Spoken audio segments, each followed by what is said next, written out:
नमस्कार। मैं आचार्य डॉक्टर शशि कुमार आप सभी का गरुड़ा कॉलेज ऑफ वैदिक एस्ट्रोलॉजी और वास्तु में हार्दिक अभिनंदन और स्वागत करता हूं। गरुड़ा कॉलेज ऑफ वैदिक एस्ट्रोलॉजी और वास्तु समय समय पर आपके लिए ज्योतिष और वास्तु से जुड़े हुए कई सारे कोर्सेज लेकर के आता है, जिससे कि जो लोग ज्योतिष और वास्तु में इंटरेस्ट रखते हैं या इसमें अपना कैरियर बनाना चाहते हैं, वो इसको भली भांति सीख सके। इसी क्रम में गरुड़ा कॉलेज के द्वारा अभी वैदिक ज्योतिष में यानी पराशरी पद्धति में एक विस्तृत कोर्स लॉन्च किया जा रहा है, जो आगामी कुछ दिनों में शुरू हो जाएगा। इस कोर्स की मैं बात करूं, आपको प्रेजेंटेशन के माध्यम से भी मैं दिखाऊंगा, लेकिन यह कोर्स उन लोगों के लिए भी है जो ज्योतिष के बारे में कुछ भी नहीं जानते हैं, और उन लोगों के बारे में भी है जो बेसिक ज्योतिष जानते हैं लेकिन ज्योतिष में आगे और शिक्षा अर्जित करना चाहते हैं या प्रोफेशनली ज्योतिष को करना चाहते हैं। तो दोनों प्रकार से, या जो सिर्फ इंटरेस्ट रखते हैं वो सीखना चाहते हैं, वो भी इस कोर्स को कर सकते हैं। बिल्कुल स्टार्टिंग से कोर्स को शुरू किया जाएगा और उस लेवल तक कोर्स को कराया जाएगा जहां तक आप एक अच्छा विश्लेषण पत्रिका पर कर सकते हैं। एक प्रेजेंटेशन के माध्यम से मैं आप लोगों को समझाने का प्रयास करता हूं कि कोर्स में होगा क्या क्या और किस प्रकार से कोर्स को आगे बढ़ाया जाएगा।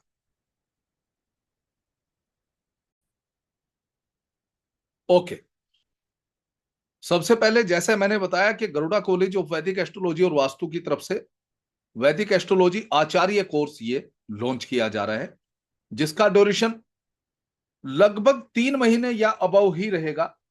जो क्लासेज हैं वो डेली बेसिस पे चलेंगी, मंडे टू फ्राइडे चलेंगी, यानी कि वीक के 4 दिन चलेंगे। सैटरडे और संडे आपके रिवीजन के लिए रहेगा, और साथ ही साथ अगर कोई क्वेश्चंस आपके होते हैं वो ग्रुप पर आप पोस्ट करेंगे, जिससे कि नेक्स्ट क्लास जो मंडे स्टार्ट होगी उससे पहले आपके डाउट्स को क्लियर कर दिया जाए। गरुड़ा कॉलेज के बारे में मैं बात करूं तो ये एक ऐसा संस्थान है, शैक्षणिक संस्थान है, जो प्राचीन भारतीय विज्ञान, क्योंकि ज्योतिष एक विज्ञान है, उसकी शिक्षा और रिसर्च के लिए समर्पित है।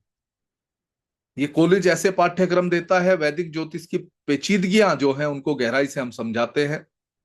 प्राचीन प्रणाली है, आकाशीय प्रभावों की जांच करती है जो मानव जीवन पर पड़ते हैं। वास्तुशास्त्र में वास्तुकला का प्रयोग कैसे किया जाता है, कैसे भवन को डिजाइन किया जाता है, और रेजिडेंशियल कॉम्प्लेक्स ही नहीं या रेजिडेंशियल बिल्डिंग ही नहीं, कमर्शियल बिल्डिंग, फैक्ट्रीज, तमाम प्रकार जहां वास्तु का प्रयोग होता है उन सबको सिखाया जाता है, अभ्यास कराया जाता है, जिससे कि व्यक्तियों को उनके पर्यावरण के साथ सामंजस्य स्थापित करने में सुगमता हो। हमारे पास विद्वान लोगों की टीम है जो समय समय पर सिखाती है, और इन अनुप्रयोगों के बारे में जानकारी मिलती है जो हमारे सांस्कृतिक विरासत हैं, व्यवहारिक हैं। चाहे आप इसको प्रोफेशनली यूज करें, व्यक्तिगत रूप में जो रुचि है उसके लिए आप सीखना चाहे, तमाम प्रकार से आप इसको सीख सकते हैं। बात करते हैं हम वैदिक ज्योतिष जो अभी लॉन्च किया जा रहा है उसका पाठ्यक्रम कैसा होगा। तो ये जो पाठ्यक्रम है ये 16 भाग में आप लोगों को सिखाया जाएगा, जिसमें भाग 1 में ज्योतिष के बारे में जो वैदिक सिद्धांत है या जो वैदिक कहां से ज्योतिष की स्टार्टिंग हुई है, किस प्रकार से ज्योतिष को हमारे जीवन में समाहित किया गया है, क्या प्रभाव पड़ता है, आकाश मंडल में जो तारे सितारे हैं, ग्रह हैं, उनके बारे में हम भाग 1 में चर्चा करेंगे। भाग 2 कालमान, जो वैदिक गणित है उसके अनुसार जो काल यानी समय का जो मान निकालते हैं। आज का जो मॉडर्न युग है, आज हम माइक्रो सेकंड, सेकंड, मिनट और आवर्स यानी कि जो है घंटा, दिन, इसके अनुसार हम जो है कैलकुलेशन करते हैं। लेकिन ज्योतिष में की कैलकुलेशन जो है वह वैदिक गणित के अनुसार है, जिसमें अंश, कला, विकला और जो चीजें प्रयोग होती है उसके बारे में हम यहां पर चर्चा करेंगे। पंचांग, ज्योतिष का महत्वपूर्ण अंग है पंचांग, यानी 5 अंग। उनके बारे में हम यहां पर सीखेंगे, क्योंकि पंचांग से कई प्रकार की चीजें हम कैलकुलेट करते हैं। आज सॉफ्टवेयर है पत्रिका बनाने के लिए, लेकिन जब सॉफ्टवेयर अवेलेबल ना हो तो पंचांग से कैसे पत्रिका बनाई जाती है, या मुहूर्त जो निकाले जाते हैं, तमाम प्रकार के मुहूर्त जो है, चाहे वो गृह प्रवेश का मुहूर्त हो, या कोई शुभ कार्य करने का मुहूर्त हो, विवाह का मुहूर्त हो, मुंडन का मुहूर्त हो, जो भी मुहूर्त, जितने भी प्रकार के मुहूर्त निकाले जाते हैं उन सब की हम यहाँ पर चर्चा करेंगे, इसको सीखेंगे। भाग 5 नक्षत्र। नक्षत्र ज्योतिष का अभिन्न अंग है। नक्षत्रों का प्रभाव हमारे जीवन पर अत्यधिक पड़ता है। 27 नक्षत्र हैं। हर नक्षत्र में जन्म लेने वाले जातक या जातिका पर क्या प्रभाव पड़ता है, उसको हम यहां सीखेंगे। नक्षत्रों को कैसे देखा जाता है पत्रिका में, उसको हम सीखेंगे। इनके जो विस्तृत विवरण है भागों का, वो नीचे जो कंटेंट आपको दिया गया है उसके अंदर आपको विस्तृत रूप से इनका वर्णन मिल जाएगा। यहां पर मैं मोटे तौर से आपको बताता हूं, नहीं तो डेमो लंबा हो जाएगा। भाग 6 परिचय। परिचय किससे? परिचय राशि से, जन्म पत्रिका से और प्लैनेट से, भावों से। इनसे हम एक बार परिचय करेंगे, इनको समझेंगे, उसके बाद फिर विस्तृत रूप से आगे हम 1 to 1 इनको लेंगे। ग्रह, सूर्य से लेकर के और केतु ग्रह तक 9 के 9 प्लैनेट को हम विस्तृत रूप से पढ़ेंगे। इनके क्या प्रभाव होते हैं, आकृति कैसी है, शरीर के कौन से अंग पर प्रभाव होता है, रोग कौन से देते हैं, जीवन के किस आयाम पर किस प्रकार से प्रभाव डालते हैं, उन सब के बारे में हम यहां पर विस्तृत रूप से पढ़ेंगे। इसी प्रकार भाव, पत्रिका के 12 भाव, पहला लग्न और अंतिम द्वादश। तो पहले भाव से क्या देखा जाता है, दूसरे भाव से क्या देखा जाता है, तीसरे भाव से क्या देखा जाता है। इसी प्रकार चतुर्थ, पंचम, षष्ठ, सप्तम, अष्टम, नवम, दसम, एकादश और द्वादश भाव को विस्तृत रूप से हम इसको सीखेंगे, क्योंकि हमारे जीवन के जितने भी आयाम हैं या जितनी भी जरूरतें हैं, वो सभी की सभी इन 12 के 12 भाव में ही है। जैसे लग्न शरीर है, तो व्यक्ति का व्यक्तित्व कैसा होगा, उसका शरीर कैसा होगा, रोग उसको कितना घेरेंगे, क्या वो जल्दी स्वस्थ हो पाएगा, तमाम प्रकार की बातें लग्न बताता है। इसलिए लग्न इंपॉर्टेंट है, बहुत बहुत बहुत इंपॉर्टेंट है लग्न। जिन व्यक्तियों के लग्न पर जितना शुभ प्रभाव होगा, जिन व्यक्तियों के लग्न में जितने शुभ प्लैनेट बैठे होंगे, उस व्यक्ति का व्यक्तित्व उतना ही उत्तम होगा। उस व्यक्ति के जीवन में जो शुभ घटनाएं घटित होंगी वो अच्छी घटित होंगी। इसी प्रकार भाग 9, यानी जैसे मैंने कहा कि लग्न बहुत इंपॉर्टेंट है, तो लग्न 12 लग्न होते हैं, क्योंकि 12 राशियां हैं। 24 घंटे के अंदर 12 लग्न कंप्लीट हो जाते हैं। एक लग्न का समय लगभग 2 सवा 2 घंटे के करीब होता है। उसका कैलकुलेशन कैसे किया जाता है वो हम सीखेंगे। तो लग्न यानी प्रथम भाव में राशियां विराजमान होती हैं, उसी को लग्नेश कहा जाता है। कैसे होती हैं मैं एक ब्लैंक चार्ट पर अभी आपको आगे समझाऊंगा भी। तो हर लग्न का अलग प्रभाव व्यक्ति पर होता है, यानी कि जिस लग्न में व्यक्ति ने जन्म लिया है उस लग्न के अनुसार जो बाकी राशियां हैं वो 12 के 12 भाव में जाती हैं। तो वो कहाँ योग बनाती हैं, कहां पर वो योग घटित नहीं करती हैं या शुभता नहीं देती हैं, अशुभता देती हैं, उन सबको हम जो है 12 के 12 लग्न को विस्तृत रूप से पढ़ेंगे। इनमें बैठे हुए ग्रहों को भी हम साथ ही साथ पढ़ेंगे, बनने वाले योगों को हम पढ़ेंगे। भाग 10, भाव स्वामी का 12 के 12 भाव में फल, यानी जो लग्न का स्वामी है, दूसरे भाव का स्वामी है, तीसरे भाव का स्वामी है, पंचम का स्वामी है, सप्तम का स्वामी है, इन सबको हम 12 के 12 भाव में किस प्रकार से देखते हैं और उससे क्या प्रिडिक्शन निकल करके आता है, उसका किस आयाम पर क्या प्रभाव पड़ता है, उसको हम देखें। इस कोर्स का जो एक स्पेशल पार्ट है वो है स्त्री जातक। आप ज्योतिष में जातक के बारे में यानी कि पुरुष जातक के बारे में अत्यधिक पढ़ते हैं, लेकिन कुछ योग ऐसे होते हैं जो पुरुष जातक की पत्रिका में घटित ना होकर के स्त्री जातक की पत्रिका में घटित होते हैं। कुछ योग ऐसे हैं जो चाहे स्त्री जातक हो चाहे पुरुष जातक हो, दोनों की पत्रिकाओं में होते हैं, लेकिन कुछ योग वो स्त्री जातक की पत्रिका में घटित होते हैं। तो उनके अनुसार जीवन पर अलग प्रभाव पड़ता है पुरुष जातक और स्त्री जातक के। तो उसको सेपरेट हम समझेंगे और उसके बारे में हम सीखेंगे। वर्ग, पराशरी ज्योतिष में वर्ग का बहुत बहुत महत्व है। D1 जिसको हम लग्न पत्रिका कहते हैं से लेकर के D60 तक चार्ट होते हैं। हर एस्पेक्ट या हर विषय जो अलग प्रकार से गणना की जाती है, जैसे अगर हमें विवाह को देखना है, हमें संतान के बारे में पता करना है, धन के बारे में पता करना है, रोगों के बारे में पता करना है, वाहन के बारे में पता करना है, तो D1 के साथ साथ इन सब के अलग से वर्ग कुंडली पराशरी ज्योतिष में दी गई है।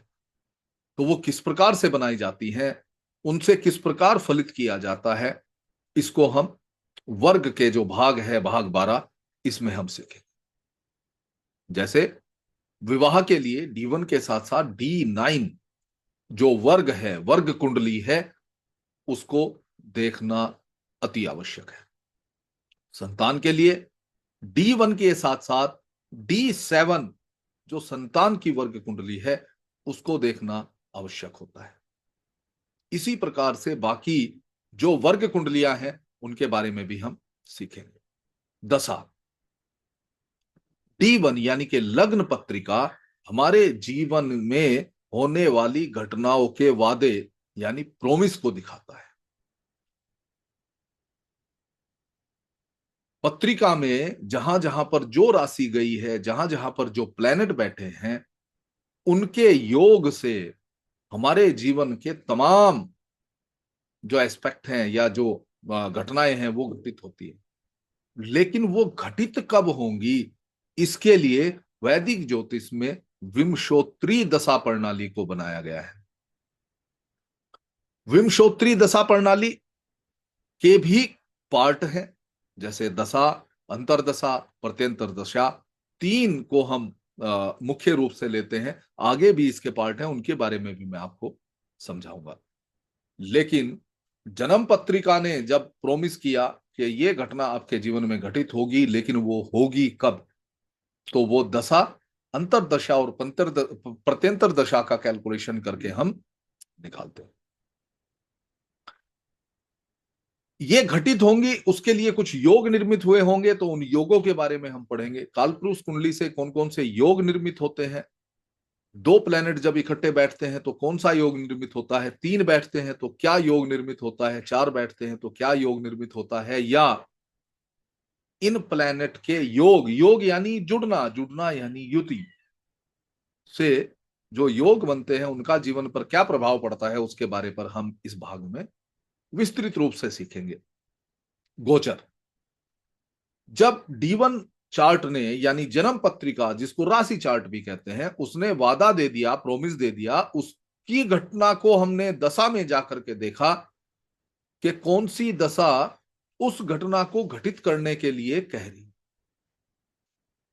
ये एक लंबा समय निकल करके आता है, क्योंकि अलग अलग दशा स्वामियों की अलग अलग वर्षों की दशाएं होती हैं, यानी कि उनका प्रभाव उस समय जीवन पर पूर्ण रूपेण पड़ता है। प्रत्यंतर दशा उससे छोटा भाग होता है, अंतर दशा, प्रत्यंतर और जो मुख्य दशा है उसके बीच का कुछ भाग होता है। लेकिन और शॉर्ट करने के लिए, यानी कि वो घटना घटित होगी ही होगी, उसके लिए गोचर का एक विधान है। गोचर एक टूल के रूप में हमें पराशर ज्योतिष में मिला है, जिससे हम उस अभिष्ट समय की गणना करते हैं। अगर मैं ये कहूं कि जिस समय जन्म हुआ उस समय जो प्लेनेट जहां पर थे वो आज वहां पर नहीं है, क्योंकि प्लेनेट मूवेबल है, वो अपनी परिधि में सूर्य की परिक्रमा कर रहे हैं। तो आज प्लेनेट कहां है, आज एनर्जी कहां है, उसके अनुसार गोचर को देख करके यह निकाला जाता है कि यह घटना इस समय पर घटित होगी। उसके लिए हम गोचर को पढ़ेंगे। और भाग 16 इसमें अन्य तमाम चीजें पढ़ेंगे, चाहे धन का योग है, संतान का योग है, और कर्म का योग है, लाभ का योग है, विदेश का योग है, विवाह का योग है, एक्सीडेंट का योग है। ऐसे और भी जो इंपॉर्टेंट योग हैं उनके बारे में हम यहां पर सीखें। तो ये आपका पाठ्यक्रम है जो भाग 1 से लेकर के भाग 16 तक विस्तृत रूप से आपको सिखाया जाएगा। कोर्स बड़ा अद्भुत डिजाइन किया गया है। आप इस कोर्स को करेंगे तो मैं इतना परमपिता परमेश्वर की कृपा से और आशीर्वाद से, गुरुदेव के आशीर्वाद से इतना आपको जरूर कहूंगा कि आप जो मन के अंदर भाव लेकर के बैठेंगे या जो उम्मीद लेकर के आप इस कोर्स को करेंगे, उसमें आप भली भांति अच्छा करेंगे, उसमें आपको निराशा नहीं मिलेगी। बात करते हैं कि पत्रिका है क्या। जो बेसिक जानते हैं वो समझते हैं, लेकिन क्योंकि मैंने पहले भी कहा कि ये कोर्स उनके लिए भी है जो बिल्कुल भी बेसिक ज्योतिष को नहीं जानते हैं, और उनके लिए भी है कि जो बेसिक जानते हैं या जिन्होंने कुछ समय से या पिछले लंबे समय से ज्योतिष पर काम किया है और वो एडवांस इसको और सीखना चाहते हैं, उनके लिए। तो जो बिल्कुल भी नहीं जानते हैं, सबसे पहली बात तो यही है कि जन्म पत्रिका है क्या। तो जन्म पत्रिका क्या है? जिस समय कोई भी जातक जन्म लेता है या जातिका जन्म लेती है, यानी मनुष्य योनि में कोई भी व्यक्ति जन्म लेता है, गर्भ से बाहर आता है इस संसार में, तो उस समय पर आकाश मंडल में राशि, ग्रह और नक्षत्र जिस स्थिति में होते हैं, यानी कि वो कहां कहां विराजमान होते हैं, उस समय का जो स्काई शॉट बनता है उसको जन्म कुंडली या जन्म पत्रिका कहा जाता है। हम सब जानते हैं कि जो भी जीवन होता है वो पिछले जन्म के प्रारब्ध के अनुसार ही होता है। गरीब घर में हो, अमीर घर में हो, महल में हो, एक कमरे के मकान में हो, कहीं पर भी हो, शहर में हो, गांव में हो, वन में हो, जहां भी हो, उसको इस जीवन में भोगना क्या है वो लिखित है, रचित है। पिछले जन्म के प्रारब्ध के अनुसार ही अगला जन्म उसको प्राप्त होता है। अब वो सब मिलता कैसे है? ग्रहों की एनर्जी के थ्रू। तो हमने कहा ज्योतिष कहता है कि जब जन्म होता है उस समय स्काई में प्लैनेट्स, राशियां और नक्षत्र जहां जहां पर स्थित होते हैं, उनका नक्शा, उनका फोटो जन्म पत्रिका है। अब जन्म पत्रिका, ये जो जन्म पत्रिका है, ये उत्तर भारतीय पद्धति की जन्म पत्रिका है, एक ब्लैंक खाका है पत्रिका का। इसको और थोड़ा सा समझने का प्रयास करते हैं। तो जन्म पत्रिका में 12 भाव होते हैं। जो खाका बनेगा उसमें 12 खाने बनेंगे या 12 भाव बनेंगे। और 12 भाव में जो सबसे पहला खाना होता है, यानी कि ये, इसको कहते हैं लग्न भाव या प्रथम भाव। इसको क्या कहते हैं? प्रथम भाव कहते हैं। ये होगा प्रथम भाव। और फिर इनकी जो गिनती होती है वो यहां से ऐसे, यानी ये द्वितीय भाव, उसके बाद यहां से ऐसे, यहां से ऐसे, यहां से ऐसे, ऐसे, ऐसे, जहां जहां मैं एरो कर रहा हूं उसी प्रकार इनकी भाव की गिनती होती है। यानी ये दूसरा भाव है, यहां पर तीसरा भाव है, यहां पर चौथा, ये पांचवा, ये छठा भाव, ये सप्तम भाव, ये अष्टम भाव, ये नवम भाव, ये दसम भाव, ये एकादश या 11वां भाव या 11th हाउस, और ये 12th हाउस।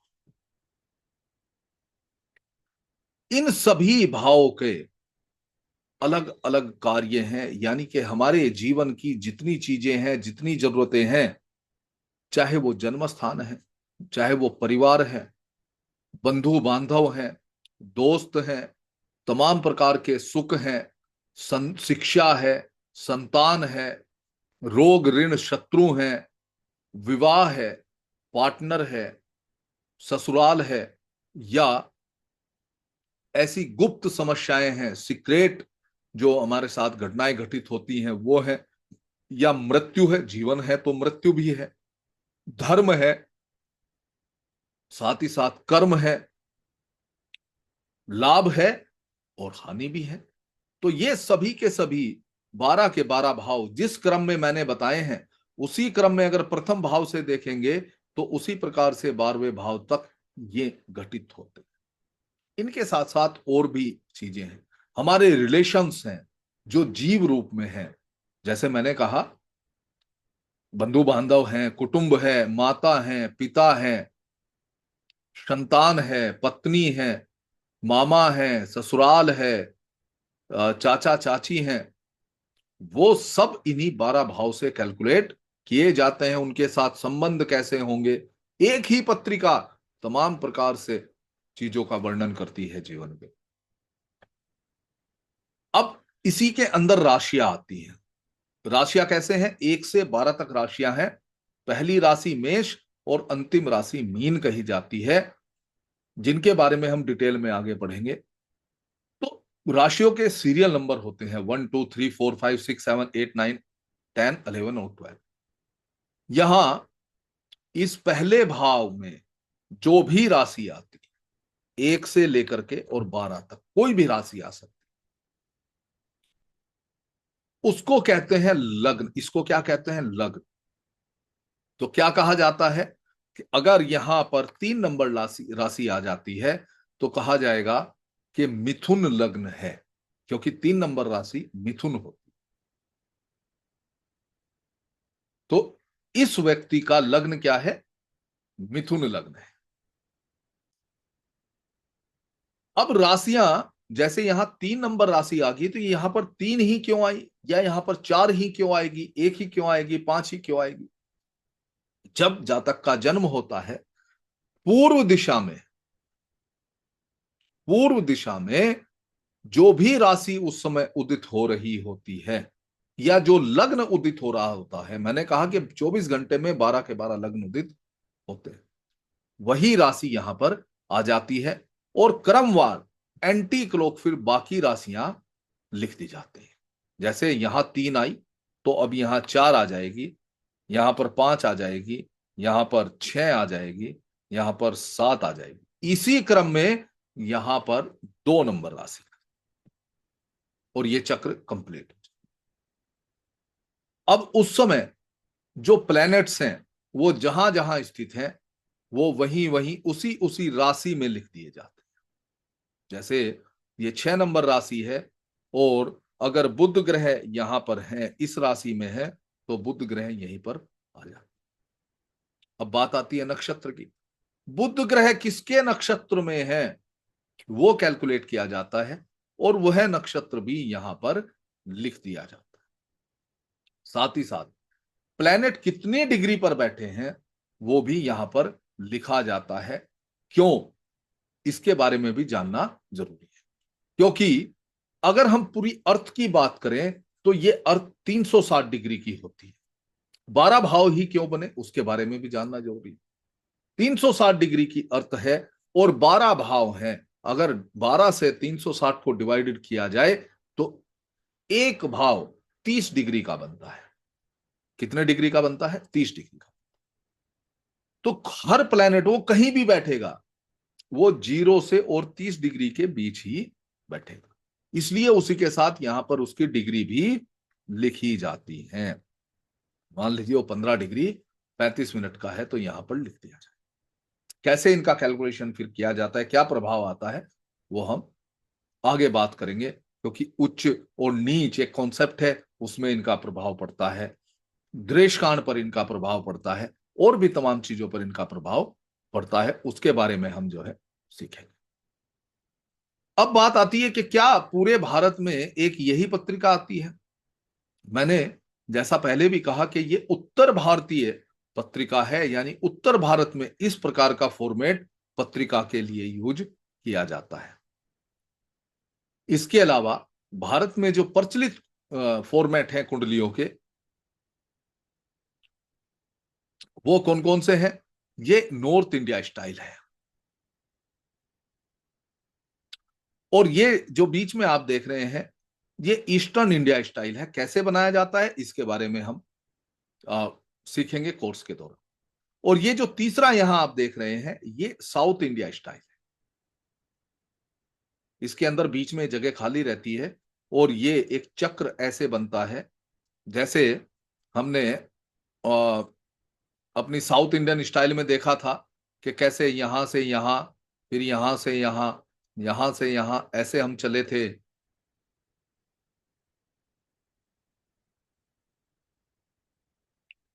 लेकिन ये जो साउथ इंडियन पत्रिका है इसमें यहां से ऐसे,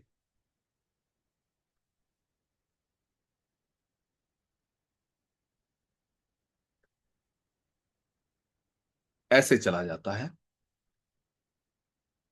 और जहां पर राशि उदित होती है वहां पर असेंडेंट लिख दिया जाता है, यानी लग्न लिख दिया जाता है। यानी ये मेष राशि ही है। यहां 1 से 12 राशियां इन खानों में ऑटोमेटिक लिखी होती हैं, लिखी नहीं जाती है। प्लेनेट जिस जिस राशि में आता है उसी उसी राशि में लिख दिया जाता है और जो ईस्ट में उदय हो रही है वहां पर असेंडेंट लिख दिया जाता है। तो वो लग्न की राशि होती है, उसी के अनुसार फिर तमाम चीजें कैलकुलेट की जाती। ओके, आगे बढ़ते हैं।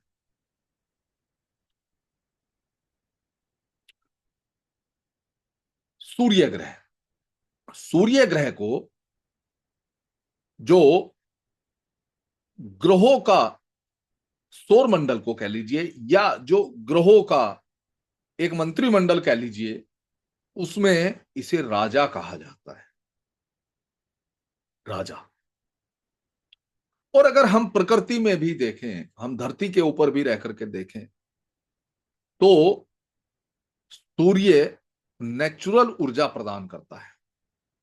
चाहे वनस्पति हो, मानव जीवन हो, जो जीव रूप में है, उन सब पर सूर्य ग्रह का प्रभाव पड़ता है। तो सूर्य ग्रह हमारे जीवन में अद्भुत कार्य करते हैं। सूर्य ग्रह को समझने के लिए सबसे पहले ही प्लेनेट है, राजा है।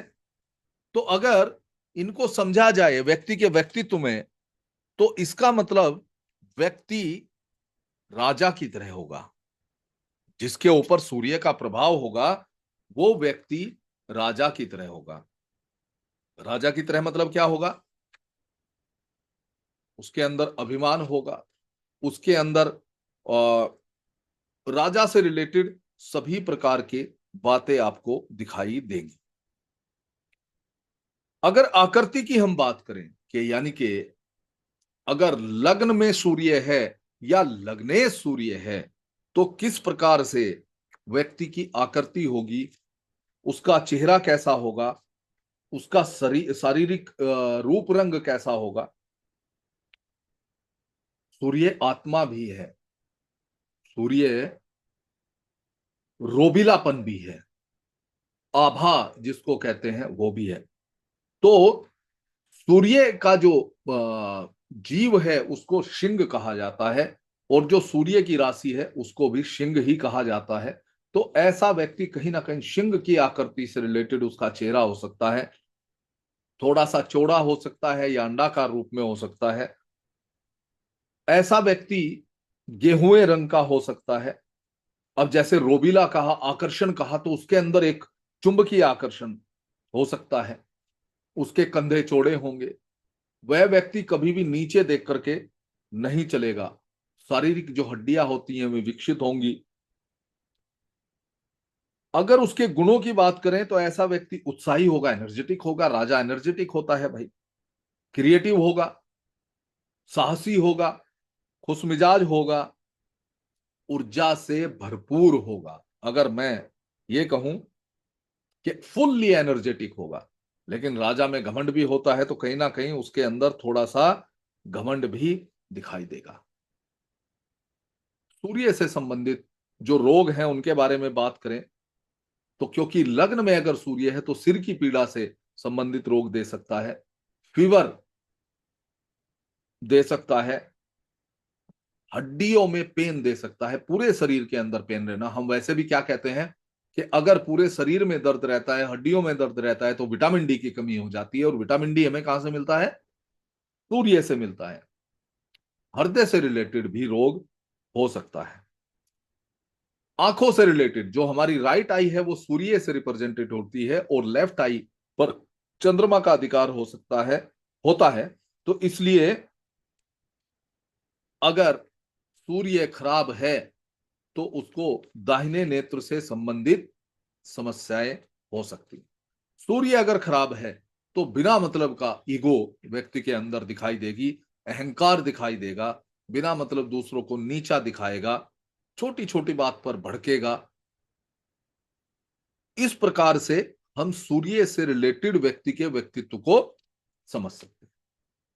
अब बात करते हैं सूर्य से रिलेटेड कुछ योग, मैं आपको बताने का प्रयास करता हूं। जिसमें सबसे पहला योग अगर मैं कहूं, सूर्य को कहते हैं भास्कर। अद्भुत योग है, पर्यायवाची शब्द है भास्कर। तो एक योग बनता है भास्कर। कैसे बनता है? सूर्य से दूसरे भाव में, यानी कि उससे जहां सूर्य बैठा है उससे अगले भाव में अगर बुध है, और बुध से 11वें भाव में चंद्रमा है, और चंद्रमा से 5वें भाव या 9वें भाव में अगर गुरु विराजमान हो जाए, तो ऐसा व्यक्ति की पत्रिका में भास्कर योग उत्पन्न होता है। इस योग में जो व्यक्ति होता है वो ऑटोमेटिकली ही धनशाली, बलशाली, ज्योतिषी बनने के लायक होता है और जीवन में सुख पाता है। एक योग जो सूर्य के साथ बनता है जिसको बुधादित्य योग कहते हैं, यानी बुध और आदित्य यानी सूर्य, इनके योग से, इनके दोनों की युति से एक योग बनता है जिसको बुधादित्य योग कहते हैं। बुधादित्य योग बुध को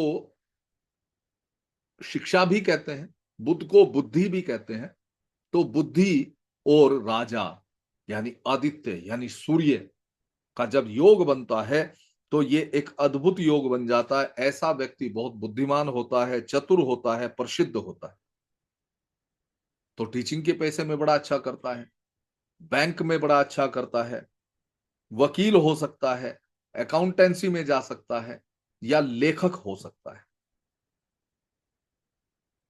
एक और योग अद्भुत योग है, जब मीन राशि में सूर्य हो और चंद्रमा चौथी राशि यानी अपनी राशि में ही लग्न में बैठ जाए, यानी कि कर्क लग्न हो और चंद्रमा लग्न में विराजमान हो और 12वें भाव में सूर्य बैठे, तो इसको एक अद्भुत योग कहा जाता है। और यह योग व्यक्ति को ऐश्वर्यशाली बनाता है। इसी प्रकार से जो तमाम योग बनेंगे सूर्य के साथ, उनके बारे में हम चर्चा करेंगे। अभी एक पत्रिका के ऊपर मैं आपको छोटा सा एक उदाहरण देकर के दिखाता हूं। ये जो पत्रिका आपके सामने है, ये स्वामी विवेकानंद जी की पत्रिका है। और स्वामी विवेकानंद जी के बारे में हम जानते हैं कि अद्भुत व्यक्तित्व था। अगर इनके बारे में हम थोड़ा सा बात करें तो प्रखर वक्ता थे, आकर्षक व्यक्तित्व था, आजीवन अविवाहित रहे। ये भी एक योग उनकी पत्रिका में बना। मां सरस्वती की उनके ऊपर अद्भुत कृपा थी, जिसकी वजह से अगर आप देखेंगे उन्होंने बहुत सारे व्याख्यान दिए हैं, और ऐसे व्याख्यान दिए हैं कि जो देश विदेश में वो जो है हमेशा बहुत अच्छे लेवल पर माने गए हैं। तो मां सरस्वती की कृपा से ओतप्रोत व्यक्ति हैं। क्या उनकी पत्रिका में योग बने, उसके बारे में हम यहां पर देखेंगे। तो जैसे मैंने लग्न की बात की थी, यहां पर देखिए, यहां पर पहले भाव में 9वीं राशि है, यानी कि ये धनु लग्न है। जब हम पढ़ेंगे तो समझ में आएगा। फिर ये धनु लग्न है। धनु लग्न यानी इसके स्वामी होते हैं गुरु। तो धनु लग्न अपने आप में एक अद्भुत लग्न है। यह व्यक्ति में आध्यात्मिक व्यक्तित्व देता है। धनु लग्न में सूर्य का बैठना व्यक्ति के अंदर तेजस्विता देता है, दिव्य ज्ञान देता है, आकर्षक व्यक्तित्व देता है। तो लग्न से ही अगर हम देखें, स्वामी विवेकानंद जी के अंदर ये सारी चीजें ऑटोमेटिकली दिखाई देती है। अब बात करें उनकी वाणी की। वाणी का भाव होता है यह दूसरा भाव। जो दूसरा भाव है, यह वाणी का भाव होता है, यह जो भाव। और वाणी का जो कारक होता है वो होता है बुध। जो वाणी को सुंदर बनाता है, सुरीला बनाता है, वो बनाता है शुक्र। तो दोनों ही प्लेनेट का वाणी के भाव में बैठना ऑटोमेटिकली ही स्वामी विवेकानंद जी की जो वाणी थी उसके अंदर जोश, ओजस, तेजस्विता देने का काम किया। आजीवन शादी नहीं की। कारण क्या है? बुध की, बुध और शुक्र की अष्टम भाव पे दृष्टि और 12वें भाव में राहु का बैठना। क्योंकि बुध ही क्यों कहा? क्योंकि बुध यहां सप्तमे से जो विवाह का भाव का स्वामी है, तो बुध का अष्टम भाव पर दृष्टि होनी और राहु का 12वें भाव में बैठना, राहु का भी अष्टम भाव से कनेक्शन होना आजीवन अविवाहित रहने की ओर इशारा करता है।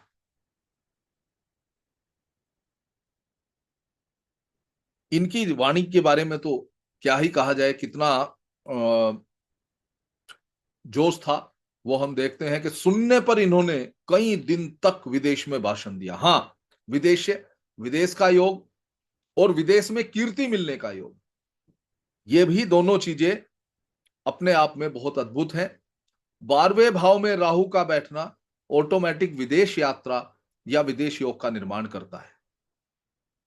साथ ही साथ शिक्षा, क्रिएटिविटी के भाव में मंगल का स्वराशि होकर के बैठना, जो एक प्रकार से मां सरस्वती के आशीर्वाद का योग बना करके देता है, वो इनको मिला। और जिस वजह से इनको विदेश में भी कीर्ति मिली। तो इस प्रकार हम जो है पत्रिकाओं के माध्यम से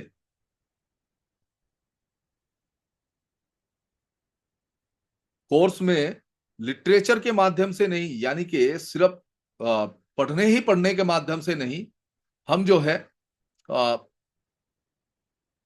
पत्रिकाओं के ऊपर भी, अलग अलग पत्रिकाओं के ऊपर भी विश्लेषण करेंगे, विस्तृत विश्लेषण करेंगे, और उसके बाद जो है हम कोर्स में समापन की ओर बढ़ेंगे। कोर्स करने के बाद आपको प्राप्त क्या होगा? तमाम जितनी क्लासेस चलेंगी उन सब की वीडियो रिकॉर्डिंग आपको नेक्स्ट डे अवेलेबल करा दी जाएगी। जो आपको पढ़ाया जाएगा वो पीडीएफ फॉर्मेट में आपके ग्रुप के ऊपर अपलोड होता रहे। जब कोर्स समाप्त हो जाएगा उसके बाद आपका कोर्स का सर्टिफिकेट प्लस पीडीएफ जो आपको इलेक्ट्रॉनिकली दी गई है वो प्रिंटेड फॉर्म में, यानी कि एक बुकलेट के रूप में प्रिंट करके आपके होम एड्रेस पर भेजी जाएगी। तो ये एक छोटा सा डेमोन्स्ट्रेशन था। आशा है कि आपको समझ में आया होगा। मैं बिल्कुल तैयार हूं इस कोर्स को शुरू करने के लिए। बस आप फटाफट से ज्वाइन कीजिए और वैदिक ज्योतिष की इस यात्रा में भागीदारी कीजिए और इस अद्भुत विज्ञान को विस्तृत रूप से सीखने के लिए तैयार हो जाए। आपने वीडियो को अंत तक देखा, इसके लिए मैं आचार्य डॉक्टर शशि कुमार और मेरी कॉलेज की पूरी टीम बहुत बहुत आभारी है। धन्यवाद।